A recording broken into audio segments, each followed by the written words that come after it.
You know, every time we think we have this crazy game figured out, it jumps up and reminds us that no, we don't. Hey, welcome back, Endgame. I'm Chris. We're going to talk about players who maybe haven't been living up to expectations or did not live up to expectations in Week 4. And I'm going to let you know, should you or should you not be panicking about these players? And let's jump right into the running back position. And we have the biggest name of biggest names to talk about, and that is Jonathan Taylor. What is going on with Jonathan Taylor right now?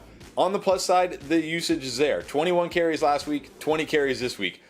On the downside, only averaging 2.7 yards per carry over the last 2 games. Hasn't scored a touchdown since week 1.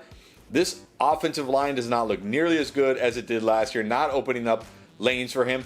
The offense doesn't look good. They're turning the ball over. They can't move the ball. And when they get close to the goal line, Matt Ryan is throwing touchdowns to all the tight ends on this team. So, look, it's Jonathan Taylor. He's a great running back in the prime of his career. Yes, there probably should be a little bit of a panic level here because you drafted this guy number 1 overall and he has not lived up to that. And I'm not sure we're going to see anything close to 20 touchdowns. Probably not going to see anything close to 2,000 scrimmage yards. But he's still a good running back and he's still getting the touches. I'm going to put the panic level medium for Jonathan Taylor. Don't freak out and do something crazy though. It's going to be okay, I think.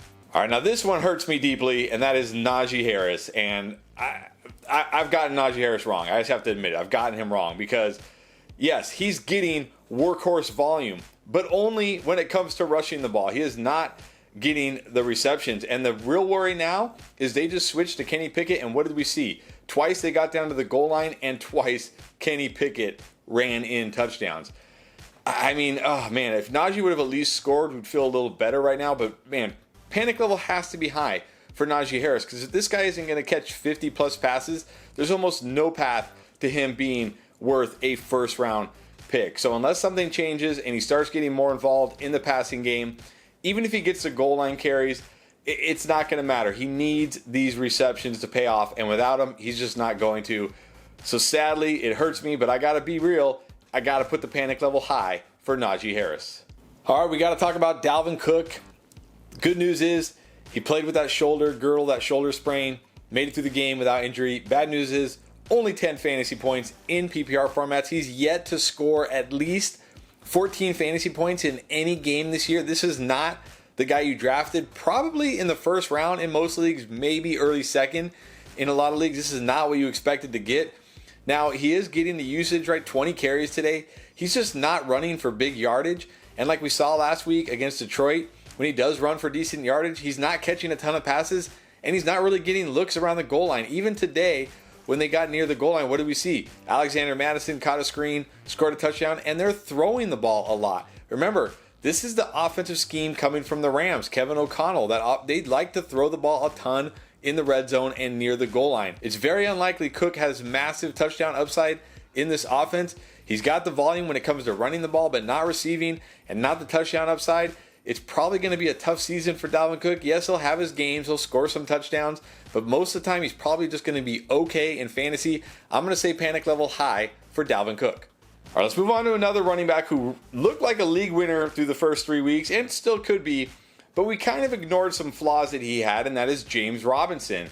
You know, if you take out that 50-yard touchdown run against the Chargers last week, James Robinson averaging under 4 yards per carry this year. And what did we see in week 4 here?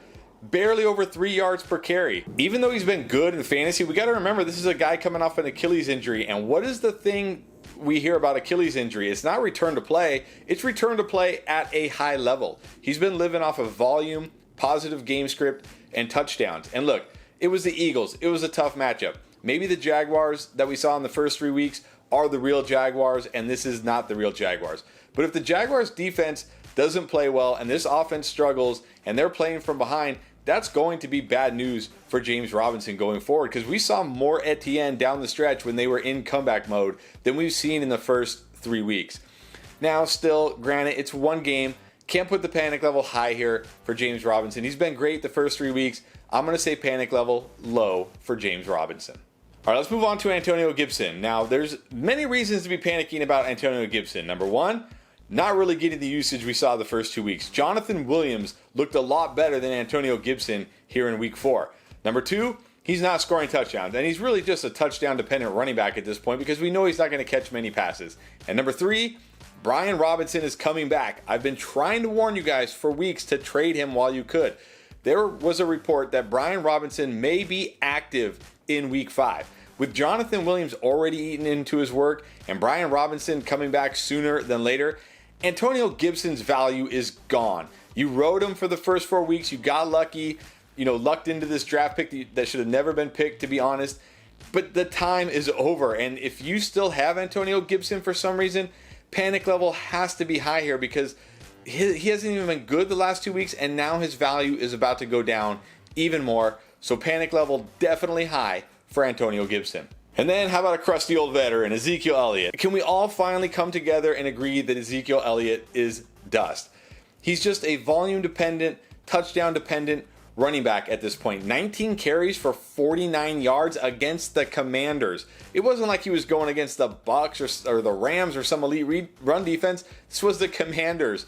49 yards on 15 carries.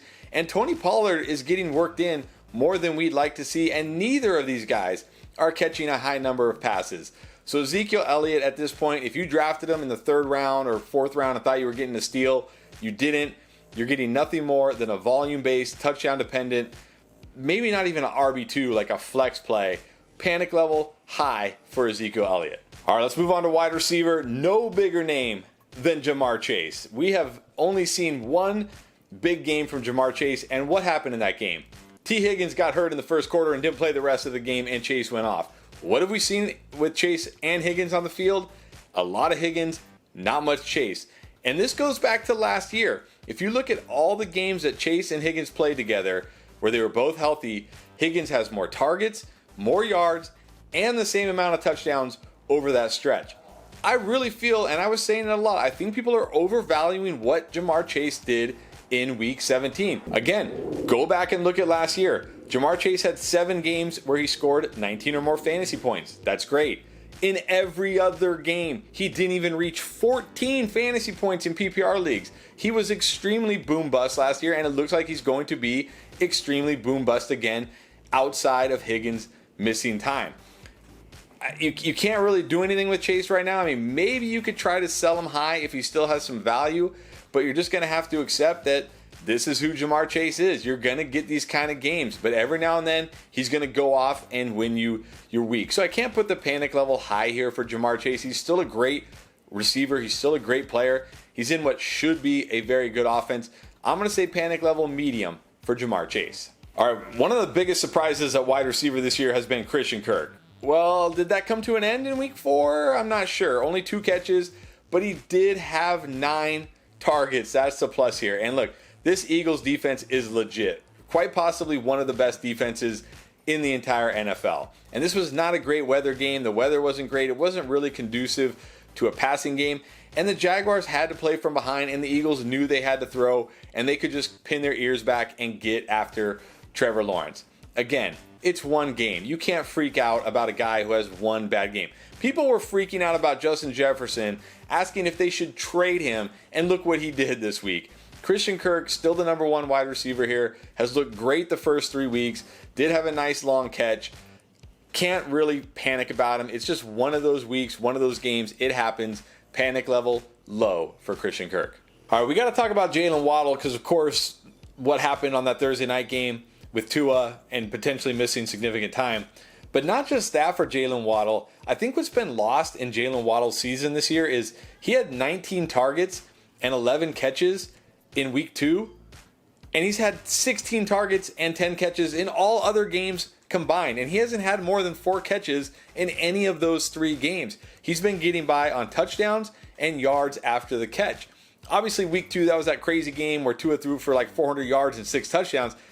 Both him and Tyreek went off. The problem here is Tyreek Hill is clearly the number 1 guy. We saw that on Thursday night when Tua was healthy and when Teddy Bridgewater came in. And it's going to be very hard for Jalen Waddle to sustain what he's doing if he's only going to be catching 4 or fewer passes every single week. Now, I still think Jalen Waddle will be fine. I don't think he's going to be a bust or anything like that. But I think maybe people started to overvalue how good he was going to be after weeks 1 and weeks 2. So I'm going to put the panic level medium here for Jalen Waddle. He'll still be solid, but he's probably not going to be some, incredible league winner like it looked like he might be early in the season.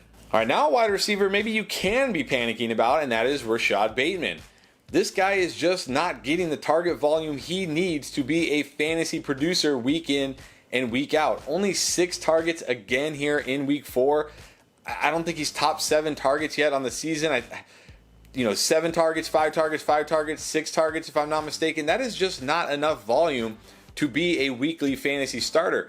Yes, he always has big play upside, but outside of that, what are you really going to get from Rashad Bateman? At this point, I think he's nothing more than a guy you play in really, really good matchups where he has a chance for that home run. Outside of that, doesn't need to be a weekly starter. Panic level has to be high on Rashad Bateman. Another wide receiver probably need to start panicking about is Terry McLaurin. Now, he's been okay so far this season, kind of saving his games in garbage time.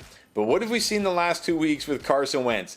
He got those first soft matchups, Detroit and Jacksonville. Everybody thought, oh my God, Carson Wentz is great. He's looked awful the last 2 weeks against real NFL defenses. But the problem here for Terry McLaurin, to me, is not Carson Wentz. That was always the problem, and I tried to warn you guys all off season. The problem here is they have other targets. Terry McLaurin only 6 targets today, and 3 receivers also got 6 targets. This is an offense that's spreading the ball out more. Carson Wentz isn't just zoning in on Terry McLaurin and force feeding them targets. They have other weapons. They're spreading it around. Terry McLaurin is a great player. He's a great wide receiver. He's going to have some good games. He'll catch some touchdowns, but he's going to be very volatile, and he's going to have games like this where he does nothing for your fantasy team. So I got to put panic level. I'm going to put it medium for Terry McLaurin because I think in good matchups, like when they play weak defenses like we saw in weeks 1 and weeks 2, he's probably a fine start. But against tough defenses, you may have to stay away. And then here's a wide receiver who's been pretty good this year and is a great wide receiver, but we might have to start being worried, and that is Diontae Johnson. I'm not worried that he only had 2 catches today. Talked about it with Kirk and other guys. It happens. Games like this happen. What I am worried about is Kenny Pickett. Because at halftime, they went to Kenny Pickett, and what did we see? Kenny Pickett pretty much only threw the ball to Pat Freiermuth and George Pickens. Yeah, he threw the ball to Diontae like once or twice, but Pickens and Freiermuth getting the bulk of the targets. Now, it's too early to say that is how this is going to go. Because remember, Kenny Pickett hasn't been practicing with the starters, right? He practices with the backups. He was thrown in there at halftime.